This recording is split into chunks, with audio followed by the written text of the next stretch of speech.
Que a Mallorca tenim un problema amb l'habitatge, ho sabem totes. Però i si vos digués que fa 100 anys un grup de persones ja va trobar la solució? I la resposta la trobam aquí darrere, en el barri de Pere Guerau. Una solució? Conta-m'ho, reina. Any 1924. Un grup de carters varen voler aconseguir habitatge assequible per als obrers del barri i així varen néixer 700 cases, que en realitat són 102. Varen crear una cooperativa que se deia La Redención del Hogar i amb una aportació setmanal de 2 pessetes, les famílies podien arribar a ser propietàries d'una casa. Amb una condició, havien de cobrar menys de 8.000 pessetes mensuals. Volien obrers, no senyors. Gràcies a una subvenció estatal i a un préstec bancari, varen aconseguir comprar el solar, que era ple de malers, i varen construir ses cases que estaven dissenyades per Carles Guerau, que era fill d'en Pere Guerau, que òbviament és el qui dona nom en aquest barri. Se van acabar de construir l'any 1934 i a mesura que s'anaven construint cada casa se feia un sorteig, com aquests que mos agraden tant d'Instagram. I què passava? Que una vegada que una família guanyava una caseta, doncs ja la podia estrenar. Se va crear un poble dins el barri, on tothom se coneixia i se cuidava. I si vol llegir més? 700 cases, per tant, són un bon exemple que ens fan pensar que, davant les problemàtiques globals, ens poden trobar solucions coordinades i conjuntes, més enllà del capitalisme individualista. Que, per cert, enguany estem de celebració. Perquè fan 100 anys. 100 anys. 100 cases. 100 famílies. Junts amb el poder de l'amistat. La cooperació. I l'altruisme.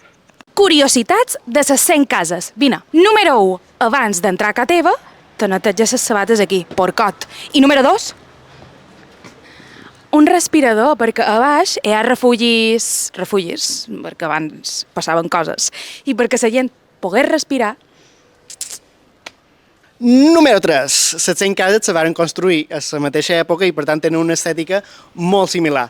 Però la putada és que no estan protegides. I clar, ara fan desastres com fer cotxeries, canviar persianes, canviar materials... Un desastre. Número 4. Havien de ser 100 cases i una escoleta que havia de ser aquí. El que passa que no varen tenir dobbers suficients i en lloc de fer una escoleta varen fer 2 cases més i per això varen ser 102 cases, el que ara és una clínica dental. Número 5, i ja està, reina, perquè estem cansades. Havies de saber llegir, escriure i ser home de més de 23 anys per ser part de la cooperativa. Què t'he de dir? Eren altres temps. Gràcies per veure, Cari. Super!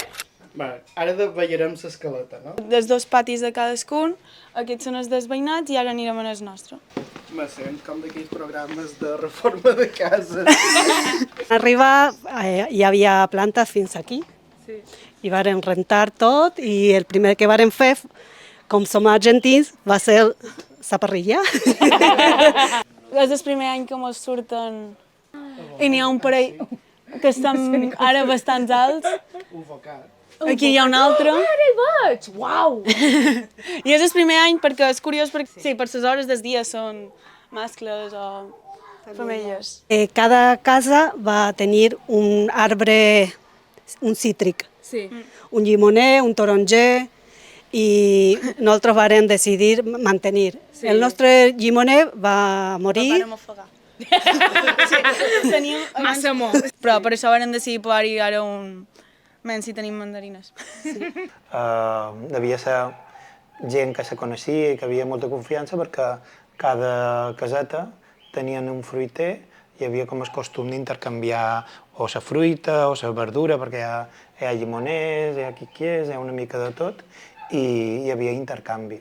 També és vera que ens han contat que no havia tanta parcel·lació, que hi havia cases, no? que hi havia portes i que estaven intercomunicades unes cases amb les altres, i jo crec que això també dona un poc idea de que era una comunitat, no? Que la gent vivia la mar de bé i la mar de gust uns amb els altres. Aquesta distribució és l'original, perquè les altres cases no tenen terra.